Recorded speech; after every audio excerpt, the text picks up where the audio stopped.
Queen's Lead podcast. I'm your host, Amy Singleton, and as a child of the 80s, I'd love to say Queens rule, but they don't. Queens lead. Being a queen means you are worthy to be a leader of people. The guests on our show do exactly that. They are leading the way in their businesses, families, and communities. They're taking their rightful place in the spotlight, leading and inspiring the developing queens in all of us. Welcome to the Queen's Lead podcast. All right. Welcome everybody to another episode of the Queen's Lead podcast. Today, I am super stoked, majorly honored to have my guest, Bijal Patel. She is incredible. And she requires no introduction. Bijal, welcome. Thank you so much, Amy. I'm super excited to be here. I love your energy, and I have no doubts that your podcast is going to bring all the heat for your listeners. So I'm really honored to be here. Well, thank you so much for being here. So tell our guests who you are. Well, my name is Bijal. I started a company called Launch about 3.5 years ago, and we focus on getting brand strategy established for online businesses who are established and looking to go to the next level. We also have a coaching arm of the business where we really help online entrepreneurs who are more in the earlier stages, more like 10K months, 20K months, 50K months, kind of in that earlier stage entrepreneur, and help them understand how can they get to their next levels of success with a specific strategy that applies to who they are, what they want to do, and where their vision is. That is like the piece that we're really good at. Nice. All right. And I know a huge part of that is your branding. And teaching people to brand themselves. What brought you to this point? What's your background? Oh my God, which part? Let's see. This is always like, so when they talk about there being a long and windy path, I've done the long, I've done the winding, I've done the switchbacks, I've done the U-turns, I've done all of the other things. So like, and it's all built itself up. So one thing connects. So I actually started out doing computer science. So I was a computer programmer for a couple of years. Yeah, I know it doesn't really go right now. And then after that, I decided I don't like this at all. I was working my first job as a programmer, and I worked in like the most dismal, sad, like saddest, like work. It was like, you know, that movie Office Space? Yes. It was like Office Space. It was like, we're going to need you to work Saturday and probably work Sundays, and I've got my red stapler, and it's like the only thing okay about my cube. So they had like all the cubicles, everything was beige on beige on beige. I made fun of it that I'm beige too. And so if I wore beige, I would have just been lost. Like they would never find me again. Yeah. So I was really motivated to create an inspiring, exciting, energetic environment so that people who work in corporate offices could actually feel like emboldened, empowered, and passionate about what they're good at. So went back to school to do commercial interior design. So I did that for 2 years and had done commercial interior design. So like corporate offices, hotels, spas, co-working spaces, worked with Fortune 500 companies all the way down to startups, all the things in between. Did that for like 10, 15 years, won a bunch of design awards, which was fun. But then eventually COVID hit, saw the writing on the wall and was like, oh my God, if there is ever a time to pivot, because I had slowly, even though I had so much passion for interior design, it had slowly drained out. The industry just beat me down, and there was just so many things that I couldn't change about it. And here comes this COVID thing, and I knew that commercial real estate was going to be decimated. So in fell in my lap branding and branding design for online entrepreneurs. And so been doing that 3.5 years. The fire is eternally lit. The passion is there, and love helping other business owners scale to their next level by using brand and brand strategy. And this is where I'm at now. I'm not going to say that I won't switch back to something else that I don't know, but this is our current state. Nice. And talk a little bit about how your family plays into that. I know you live in Houston. You have a husband and are a mom. Yes. So my husband's extremely supportive.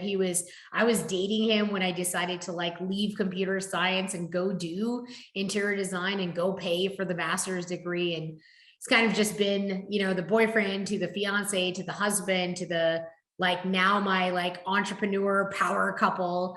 And he's always got my back. So yeah, you are. I saw him while you were speaking, and he was there with the kids in tow, like fully supporting you the whole time. It was beautiful to see.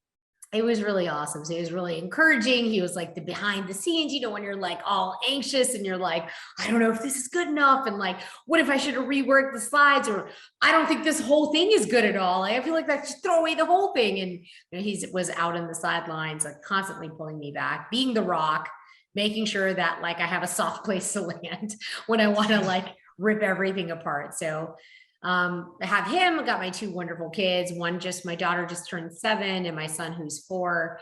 And, they've got to pretty much watch me from very early on. My daughter remembers me like driving to work, and she used to think I was sad driving to work all the time. From that to this. You were. I was. Right. I was. And now she sees happy mom. Exactly. She sees happy mom. She knows the desk. I get to show her some of my work. And so we're able to instill some of that entrepreneurial spirit into our kids too. Yeah. And did you grow up in an environment like that? And were your parents entrepreneurs or motivated in that way with business? I would say they were like business owners. Like we owned a motel before and everything was good there. And then we had this period where things got really rough, where we moved from Indiana down to Florida without a business. So we had 4 years where my parents were unemployed and we lived in apartments. I went to super ghetto schools, like public schools that are shut down now because they had asbestos. Whoa. 85% of the kids were on free or reduced lunch. Like our car was stolen out of our apartment complex. And like the kid on the bus was like, hey, we have your Chrysler Fifth Avenue. My cousin stole it. It's like, so, what? Yeah, it's crazy. So like, that is a version of like what exists and where we are. And like, depending on where you live in America and what your upbringing was like, but that is hugely monumental to like who I am today and who I've become. Because like, Amy, I've met you now several times and we get along super well.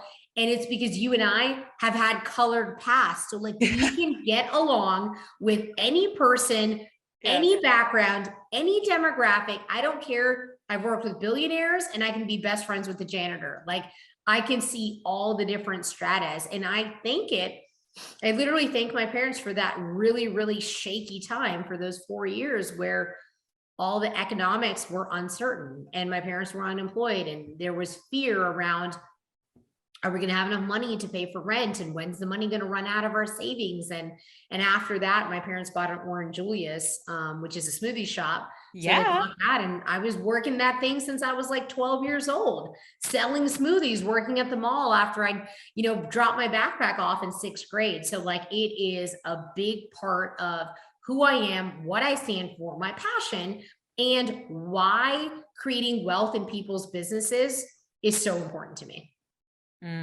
Yeah. Oh my gosh. And I got to experience just through your Facebook and social media, but you took your family on a pretty big trip this year, right? Or you're about to take them on a trip to Turks? Yeah. We're actually going. I about to go. Completely rescheduled because my mother-in-law broke her knee in 5 places. No. Yep. 2 weeks before we were supposed to go, she broke her knee. We dropped our plans in our fantastic baller villa, 6 bedrooms, 6 bath, 150 like linear feet of private beach. We dropped all of that and we were actually prepared to cancel it. And the people were nice enough when I told them the situation, they actually granted us like the opportunity to reuse it sometime in the future. Wow. Credit us. Okay. If it costs more though, you'll have to pay more for it. So we're actually going July 1st. Oh, good. Heck yeah. But the point is you came from destitute apartment, like free meals at school, to being able to provide your family with this experience that no one has ever had, that maybe would have not been possible without your effort. Oh, it wouldn't have been. Like my dad literally, I was a little worried that my dad was going to say like, how could you spend this much money? And like, I would get in trouble, even though I'm 40 years old, that my parents would be like, how can you spend this much money on what you're doing? And instead he's like, I think I died and went to heaven. He's like, I thought we were going to have like a hotel or something, maybe we would have a suite. And then when I showed him the private villa, it was an actual property. They were just totally floored. So whole family's excited. We can't wait to get there. But yeah, you can use wherever you are in your life, and if it is rock bottom, either the analogy, the metaphor of rock bottom or actual rock bottom, you can use that as literal leverage to push yourself up and out of the situation you're in. And I'm just proof of that, as many Yeah, people are. you definitely are. Talk a little bit about that. I'm sure, has your mindset had to change over time about money? The way you grew up and now like spending that money and having the things and the experiences. What is that? I know at least here in the South where we live, I know people are wrapped up with money and we don't really see it as a tool, at least not where I came from. Yeah. I think anywhere in, so we mostly work with anybody who's in America, sometimes Canadians. It has less to do with, I think, geographic and more to do with economics. And so if you are around middle class to lower class to poverty, and you are constantly inundated around those environments where you don't, like, there isn't extra money, your parents do live paycheck to paycheck, like you're not really sure how rent's going to get paid, mom and dad are arguing again over money, and you're like over there and overhearing all of it, it gets pushed into your subconscious mind. So yeah, I mean, over a period of time, having had that type of upbringing, I realized, and my parents worked. They were the model minority. Like, they worked their tail off. Like, they did the right things. They did whatever. It was not for naught. Like, they worked super hard, but it just proves the point that working hard doesn't mean, and working hard and doing the right thing does not automatically mean your bank check gets full. Your bank account doesn't just get full for that. So I think that you have got to, here's a golden nugget I'd give. You have to first believe that you deserve the money. Mm-hmm. Repeat after me, people. I deserve good money in my life. Mm-hmm. I deserve wealth. I deserve wealth. I attract wealth. I get wealth. I keep wealth. I spread wealth. I give wealth. I deserve it, though, is where it starts. That's the central node. So I believe in that. Like, I believe in the fact that I deserve it. I have worked my butt off for it. I'm definitely a good person. I'm definitely a giver backer. I'm definitely a keeper reeler. I'm definitely I like luxury experiences, and I don't feel bad about posting about it. And there's too much of America that's locked up in the game of getting, and just to speak to this for a second, I'm not Christian by nature. I believe in Hinduism and stuff like that, but I have noticed that some of the church messages gets confused with some of the money messages. And I just want to make it really, really clear for you that if you believe in God and you believe you're a good person, you deserve to make money too. Like, you don't have to live in poverty. Money is not a sin. It's people who misuse money that are sinful, that also abuse money.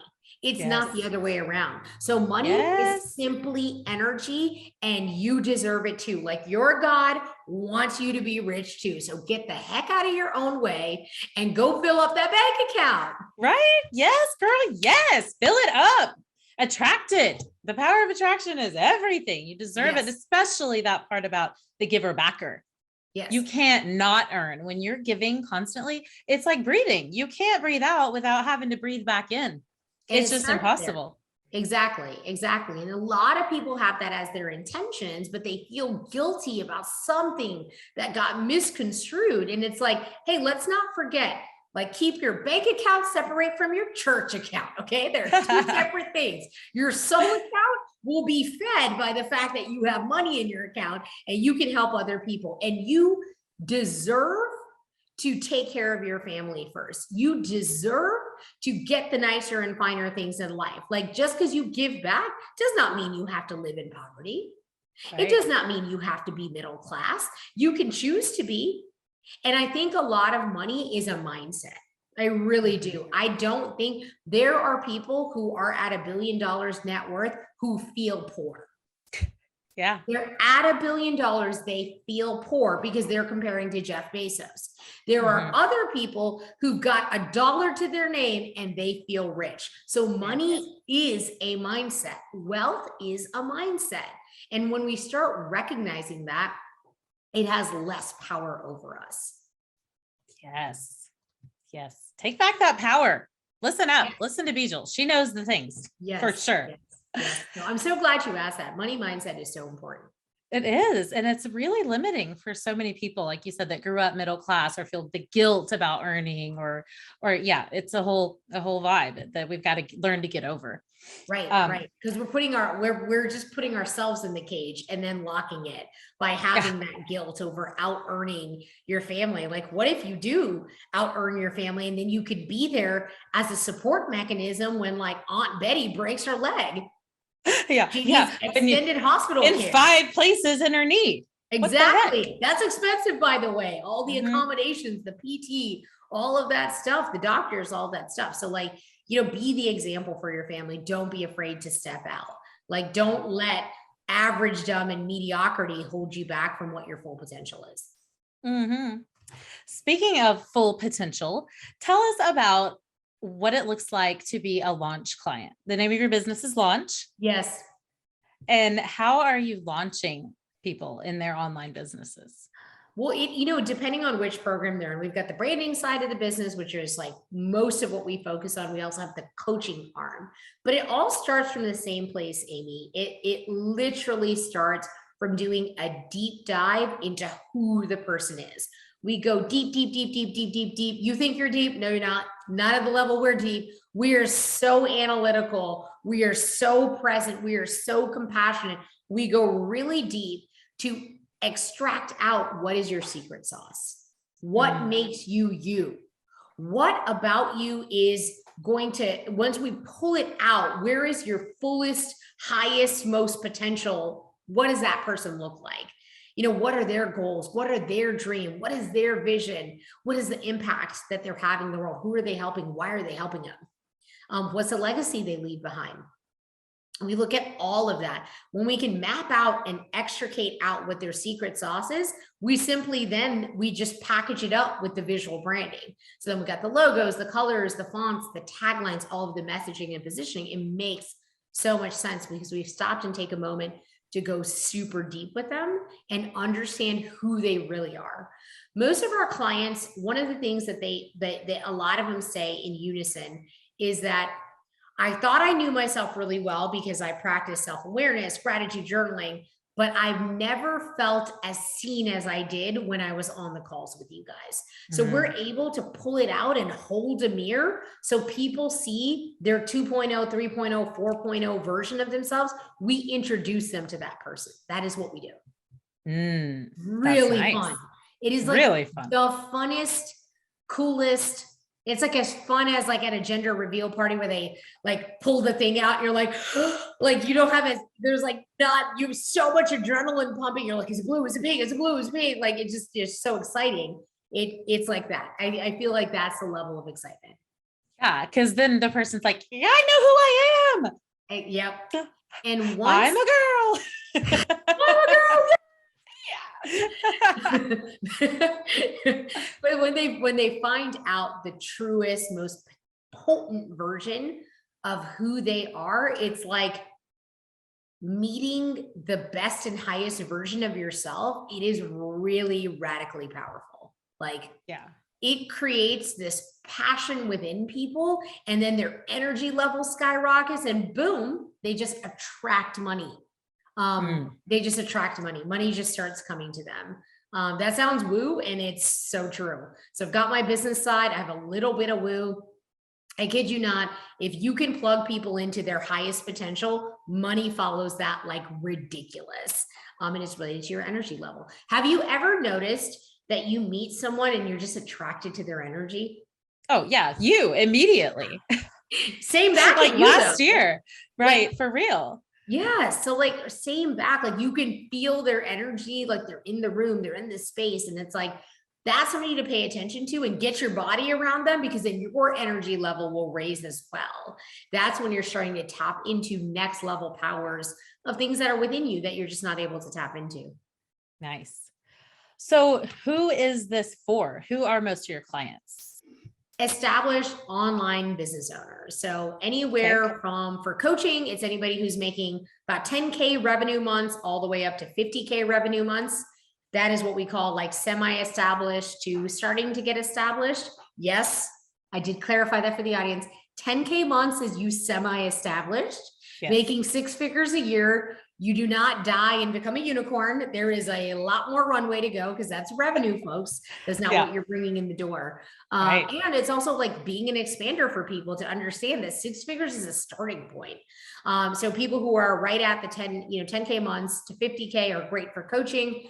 Branding clients, you don't really need to worry about at least a level of branding we do until you're at 50K months to about 250K months. That's generally who our avatar is, which is about 1 million to like 3 million a year in annual revenue. Because by that point, they've outgrown their current branding. They've outgrown their identity. They've far surpassed where they thought they were going to be. And now all of their messaging and vision and mission and core values really needs to be paid attention to so they can develop a culture behind the brand, not just a business that's selling something. And it's a big difference to go from being a business to being a brand.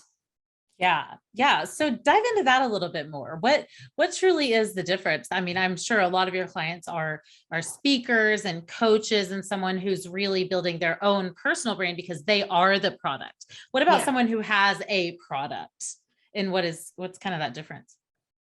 I would say whether they are the product or they have a product doesn't really matter. What matters from a business to a brand perspective, a business is transactional. You need this, I give you that, you pay me this, I deliver that. Whether it's me and my persona, my coaching, my motivational speaking, here's my product, you can go download it. Oh, here's a course. Oh, you got a box in the mail. Here's your jewelry. Like whatever it is, it's an exchange of goods. That is business as a definition. A brand is a movement. It is a movement that creates an actual transformation amongst people. So however that, again, same thing, whether that transformation happens through a box or if it happens through a person to person, like that inspirational person changed you by being around you, it really is. If they hypnotized you, if they coached you, if they're a consultant, it doesn't matter. What matters is the brand is bigger than you are. The brand starts to develop its own 3-dimensional person. It starts to develop a following. It has a soul. The brand has a soul. The business is an empty box that makes some money. Really different. Yeah. Oh yeah, for sure. So talk to us a little bit about building your team. I know you're super proud of the team that you're surrounded by right now. What have some of the challenges been when I know you're a very kind of type A, seeming like really in charge and in control of things? What have some of the struggles been with building that team of people around you? The struggles start and end with you. You are the problem. You are the problem. Yes. You're the hero, and then you're the problem again. And then you might be a hero for a second, and then you're the problem. But literally all your team problems are just a mirror of who you are and who you haven't been yet. And that is a punch in the throat. And I hope you feel it. So if your team sucks, you suck. Somewhere, somehow. You either didn't lead them right, you didn't kick them out right, you should have brought them in differently, you should have never had them, or you weren't clear on your expectations and onboarding. So like it starts and ends with you. You don't get to carry the title of the founder, the CEO, the leader without also having to deal and hold the responsibility of what that looks like. So if your team is winning, congratulations, leader. You did the right thing. Your team is losing, that's a you problem. You can blame somebody all day for who they are and what they didn't do, and they said this and they didn't do it. It still starts and ends with you. You didn't explain it correctly. You didn't hold them accountable. It is also your responsibility to fire people as quickly as possible if they don't fit in your culture. Yes. And most people hire really, really fast, and then they fire really slow, which means you have the worst part of everything. So you hang on to dead weight as long as you can. And then what happens? The appendage starts to affect everything else. And then you finally amputate it up. Well, congratulations. When it's rotting. It's rotting, and it rotted you and it rotted your other team members and caused them to leave. It is your responsibility as the leader to come in like a freaking ninja with a sharp blade and you got to get rid of the fat. You got to trim the fat. You got to take responsibility if you never should have brought that person in and that it is your fault and you still have to get rid of them. You still need to own the responsibility. So when I say with team, I did a post on this the other day, just similar to like when the student is ready, the teacher will appear. So is true for team. When the leader is ready, the team will appear. And I'm not immune to this. Like I have made mistakes with team. I have hired the wrong team members. I have then moved them around in roles, shifting their seats on the bus, if you will. I've had to let go of people. I've not communicated well what their initial job was going to be. And they're like, you don't have any processes in place. I'm like, why do you need a process? Why can't you just do what I do? Why are you so needy? And like, not understanding that like, yes, team members require an onboarding process. Yes, they're going to require you to teach something. Yes, you should have a system or a process, have some form of standard operating procedures or SOPs in play. But at the end of the day, you are a mirror. And so you are going, like attracts like. So when those team members are failing, there's a part of you that hasn't resolved in your identity and you're failing too. And you're attracting that because of your energy level. And that was a really, really hard, jagged pill to swallow. And when I finally started to see that I was the common denominator, I started to realize that I have to work more and more and more than I already am on myself. And then now here we are, we're in like quote unquote honeymoon phase. And even then I had to let go of a team member 2 weeks ago. And it was still really hard to do. Doesn't matter who you are, how experienced you are, the whole hire slowly, fire quick. That doesn't mean that it's easy to fire someone. Yeah, of course. I mean, it's your baby, right? It's like cutting off a piece of family that you've poured so much into. I'm sure it's so hard to let that go and restart. But I love what you're saying about personal responsibility. That's what it really falls back down to. Take a look in the mirror. We all have our role to play, even if it's some outside force coming against me. I have a role to play and have responsibility in that to move forward and past it. Exactly. And if it is an outside force, how come you didn't wield that and turn that force into your favor? So a lot of business owners, they try to, because it's so much stress, they try to push away the responsibility and the blame, and they push it externally. And I would advise people, when you feel the desire to blame things external to you, to turn around and reframe it and say, what if it's more me than I'm willing to admit? Like if I was able to take my ego out of my body and just put it into, an insulated cooler for a second, just let it hang for a minute, almost like, like a trauma surgeon, let it hang. What would I actually look at? What if it was a friend? So we all look at friends, we look at accountability partners, we look at people in our mastermind. We're like, that guy totally has problems, man. He's so insecure. Like he didn't even know what he stands for. Of course, he's burning through people. We can cast judgment so quickly onto others because we're not biased. When it comes to ourselves, we make a bunch of sorry excuses and we start to excuse away all of our shortcomings. So I just encourage you to take your ego out, put it in the cooler, and take a harder look at yourself. And I promise that you'll find the answer that you were looking for, whether you want to hear it or not. You need to hear it so you can get to the long term. That's it. And here's a little free coaching of the coaching arm from Launch right here from Bijal, dropping the heat on your ass. Like, it's your fault, bitch. Fix it. It is your fault. It is your fault. Not even 9 out of 10. I just want to clarify. It's 99 out of 100 times. It is actually your fault. So you can see how we do really well in coaching because we don't let people hide from their excuses. And because we're able to do that and hold the mirror for them, they're able to finally make progress. They're able to uncage themselves. They're able to break the chains of all of the self-limiting beliefs, all of the historical patterns that have happened in their family and their friend cycles in society. They're able to break out of that and finally get to their next level. So yes, it's like a root canal. Sometimes it's painful, but at the end of the day, at least your face isn't hurting like crazy. That's it. You gotta push through it because resistance is growth. The resistance you will face is growth. So if you are coasting, if you're in some people's coaching program and they're coddling you and you're coasting and it's a love fest all the time, guess what? You are not growing. You are growing at a snail's pace, and that just ain't for me. My people want to grow fast, furious, tell it to me like it is. They want that. And once they are honored with the truth, they are then allowed to make a decision on who they really want to be. So you see how we tie that back into their identity? They get to decide. We're going to honor them with the truth. They get to decide on if they're going to step into their 2.0 or 3.0 version. Damn, girl, bring it. You're preaching today. I love it. So the coaching would come before the branding with launch. It depends on who the client is. Some of our clients go directly straight into branding, and some of the other ones go straight into coaching. Yeah. Sounds like coaching is somewhere most of us business owners need to be with you. If you're between 10K and 50K months, coaching with launch is a good idea, because we're able to get you to your next revenue bracket. Like most people at 10K are just trying to get to 20K months. We know how to get people there.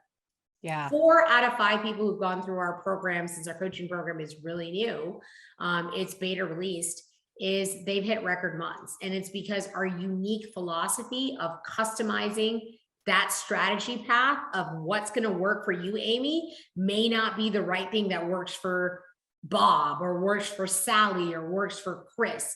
Each person is going to need to be aligned with what their strategy is based on what their vision and goal is. That's what makes us unique. I love that. Tell us a success story of one of your clients. Who's one of your favorite clients? I'm just going to think of this woman who just like came to mind as you said that. And she's one of the 4 out of 5. Oh my God, freaking love her willingness to just get up and try again, get up and try again. Her name is Laura. And there's plenty of people named Laura, so I can use her name. There you go. She came to us. She's been in business for 12 years. And she basically helps people with marketing on Pinterest. And she's been in business for 12 years, and she's been stuck at around 25K months. And when she came to us, all she wanted to do was hit 33K, 25 to 33. And I literally looked at her on the call and I was like, is that it? And she was like, no, but I want to do that every month. I was like, well, duh. Like, who wants to do 33? And when I did that moment of like, that's it, I was like, don't you want to get to like 35 or 40? Like, why? She's like, as long as if I can get that next little step there. And I stopped her on the coaching call. That's like initial intake call. And I said, when did you start playing small? And she was like, damn. I go, when did you think it was good enough for you to just finally make it from 25 to 33? I go, girl, that is in spitting distance. Yeah. That's not even a goal. Like that's not even, is that a goal, or is that just what's going to happen next? And she was like, but I've been stuck here. And I kid you not. So first of all, she did hit her record month. The first month she hit 37K. What? Boom. I told you that 33 number was stupid for her. Yeah. She hit 33K, but beyond that, she just shared this on our strategy call today, strategy field meeting. She's like, guys, I booked in a client, they paid, and I told them, hey, listen, I'm going on vacation with my family for a week. So my team's going to get you onboarded. So I'm not going to be able to start with you till the 28th. Is that cool? She goes, every client I booked was like, yeah, totally. That's totally fine. And she finally was able to regain control of her calendar. She didn't have to sacrifice, she's got 3 kids. She didn't have to sacrifice her family time and her vacation time just because she needed to bring the money in the door. And through that, she gained a power in the freedom of what she was building, not just let me make enough money to pay my team and pay for daycare and barely get by. Yes. And it was just incredible because her mindset has shifted completely. We fixed all of her pricing. We fixed her mindset around wealth. We have her being who she's supposed to be. And she's just out there. 6 sales calls on Friday, and she closed a bunch of them. She had like $5,500 days. She sold $5,500 in a day. She was just losing her mind. That's amazing. And we taught her how to come back from a setback. She had a setback through that process, and we were able to teach her the universe is going to smack you down after you hit a record month. That's exactly what happens. But here's the thing, you're in the right place and we're going to pick you right back up. We showed her path, take the blue pill like in Matrix, and you're going to devolve, you're going to slide back 2 steps back, you're going to be the victim, you're going to feel shameful, or you can take the red pill and you can be this person. She chose to be the person, and she just kept closing. Like, I don't even know if it's up to like 10K at this point in time, but within a week, she changed her mind of who she was going to be, and brought in like an additional 8 or 10K. That's amazing. And then went on vacation. Yeah, she's on vacation. She actually was like on our coaching call and was like, can I share my win? Because everyone's waiting for me to hop on the boat. I was like, cool, share your win. Bye. See you later. Yeah. So not only was she closing clients and having them start a week later, she also, her identity shifted. And I called her up. I was like, dude, you look like Eeyore on our last call. Like, eyes all bloodshot. I know your ass has been crying. Have you had wine? You look like you did. And then you're like, this is all like, I'm just like, I don't know why I can't sell this offer. To then like, yeah, I told them they're starting the 28th and I charge them my higher pricing and nobody had any objections over it. Actually, one person told me no out of my 6 sales calls, and it was the first person. I was like, oh, okay, no problem. Bye. I got 5 other calls. And so her self-confidence, feeling her embody her 2.0 version, that is so exciting. So you see how the money just came to her. It just flew to her. It was attracted to who she was. So, yes. One of my favorite stories right now, but that's amazing. It's overwhelming. Many more like it. I can't imagine.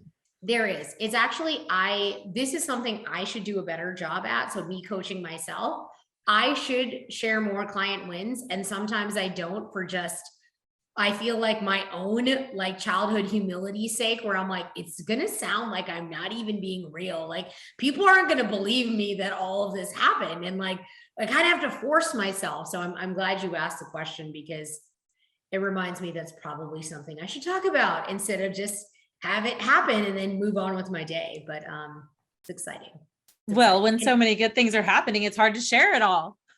Yeah, it is. It is. And you don't want to seem like, you don't want to feel like you lost touch with reality of who you are and that you're a human. And I'm sharing that out vulnerably because I want you to know it doesn't matter what my level of success is.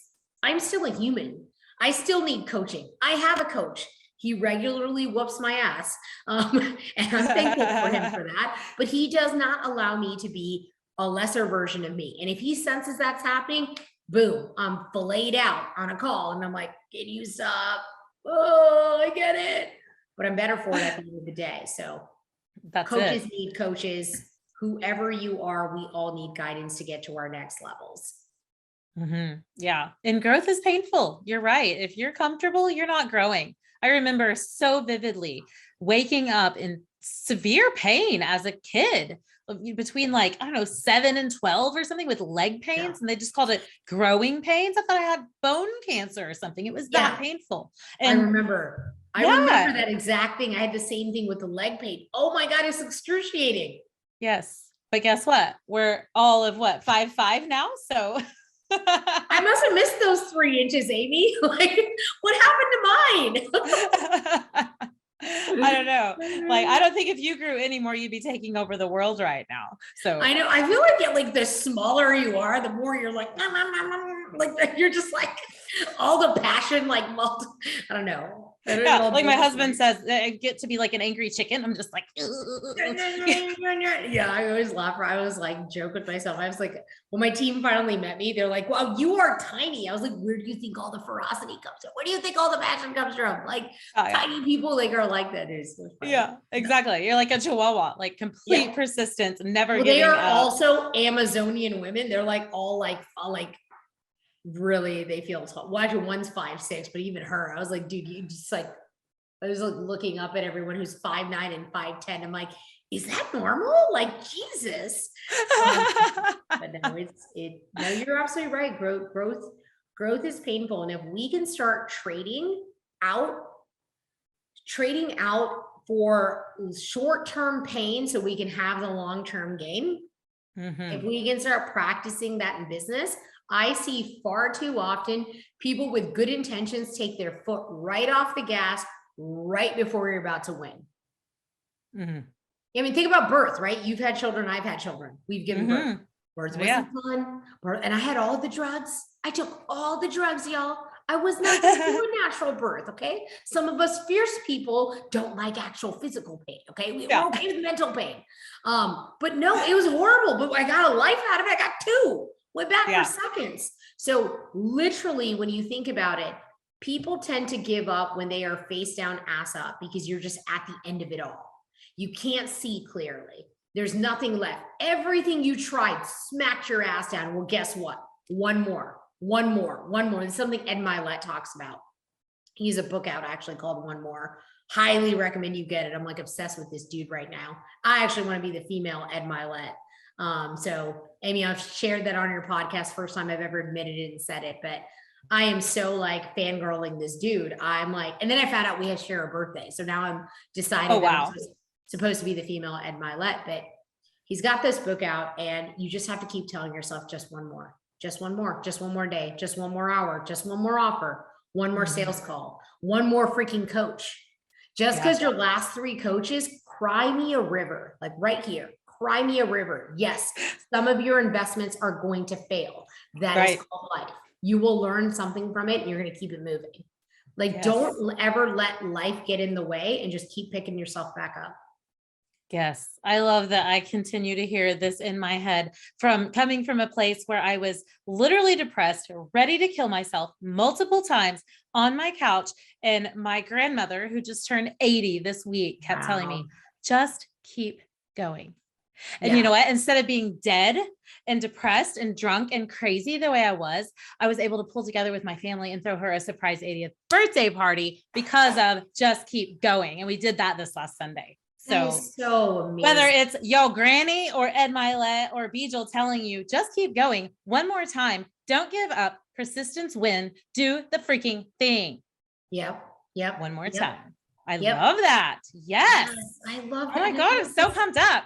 Throwing your 80th birthday party for your grandma, who was this inspiration for you. And it's like, like oftentimes we have to rely on a spirit that's bigger than ours, and your grandmother's clearly injected you with hers. And so isn't it crazy how that infinite loop comes back where you were able to honor her with this birthday party that means everything. It means more to her than you will ever know. Than you will ever know. And it's like, it's things like that that make life worth living. It's not the freaking money. It's not the money. The money is great when you're in struggle bus season or whatever, but after that, money is hollow. Money is just energy. It comes, it goes. It's a commodity. You know what I mean? Yeah, for sure. Honor yourself. Helped us hire the Elvis impersonator. Okay. I mean, money is tools. Money gives us options. It's great. I saw that. That was the coolest thing ever. I was like, that's dude, fun. You just have like so much personality, but like those experiences, it brought me joy seeing that. I was like, this is crazy. These Oklahomians, like they're hilarious, like everything's got to be next level. There's even Elvis, and it was so cute. Like it pulls the heartstrings of people. And it was nice to be able to kind of come full circle from all of that. And I have people like you in my life to thank for that motivation and telling me I don't have to be the loud girl who's told to sit down, shut up, be quiet. You have the special sauce, like you said, and the sauce isn't for everybody. No, it's not. So not everyone can handle the sriracha. So that's it. I love those people. I mean, I can't even find enough of them anymore. I'm like, can someone tell me to sit down, shut up? I can't find them anymore. Once you become so resolute in who you are, they all go away. Like when you're ready to fight the verbal fight, then there's no one left. And you're like, come on, come at me. But you are gifted in your voice. And in our program, we teach this concept that's RIP, which is owning your empowered voice. And I believe that through and through and through and through and through. And owning your empowered voice, what that actually means is you speaking from your place of your highest and best and greatest, most potent self. You're speaking from that place. And it's not something, we don't want to teach 100,000 people to talk like me. That's not what we want. I don't want 100,000 Bijals walking around, 5'2" energy, acting like a lightning bolt. We don't need that. But what we need is like, we need Amy to stand up and speak her truest, most empowered voice. The world needs that. The world needs that. So can we please take off the invisible muzzle that I will say most women get placed on them by not just men, other women. Yes. The yes. women of the family. Yeah, Aunt Betty, I'm looking at your ass. Oh, mama. Oh, you too. You too. School teacher, that one abusive husband or boyfriend or whatever, all these people. But a lot of times it's women putting muzzles on other women because they are powerless. And we need to cut them out too. Like, we need to cut y'all out, need to let you go, because some of us have sauces that are brewing and stewing, and we got to go and put ourselves out there. So because of that, I'm a big fan of making sure that I am, like they say it online all the time, helping straighten another woman's crown. But also reminding her when she's ass down, face up, and her crown has fallen off of her, that she still deserves the crown. She still owns the crown. That crown is still hers and it will never fit anyone else. She needs to get the fuck back up so she can put her crown back on. You're not queen. If that crown is going to be sitting there, out there, on the floor, on the dirt. You know what I'm saying? So it's it's even further. So go the extra mile. Be the person that you would want to be, that you would want for you in your life. Be that person. And I promise you, all the riches of life will follow you when you are in a give first, receive second mentality.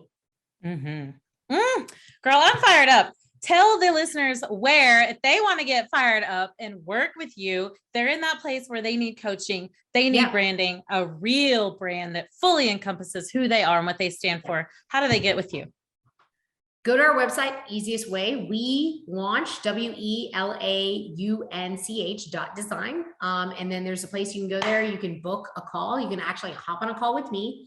And we're really open-handed. So like, if we think you are not ready, or our program doesn't make sense for you, we are not hard sellers. And I'm a badass at sales. We do not hard sell. So if you're not in that position, you're not in that place, we will tell you what you need to do next, maybe who you need to work with if it's not us. And we believe in abundance, and it's helped our business 2x year over year. So it definitely works. But we're not going to hard pressure anybody into anything. So I just encourage them to reach out. All right. So we launched .design. That's where you find her. All her other links are there. Thank you so much, Bijal, for bringing you and your sauce to this podcast. I'm so eternally grateful for meeting you in Dallas that time. And I hope that we see each other again soon. Me too. Thanks for having me, Amy. You're the best. You're amazing. Thank you.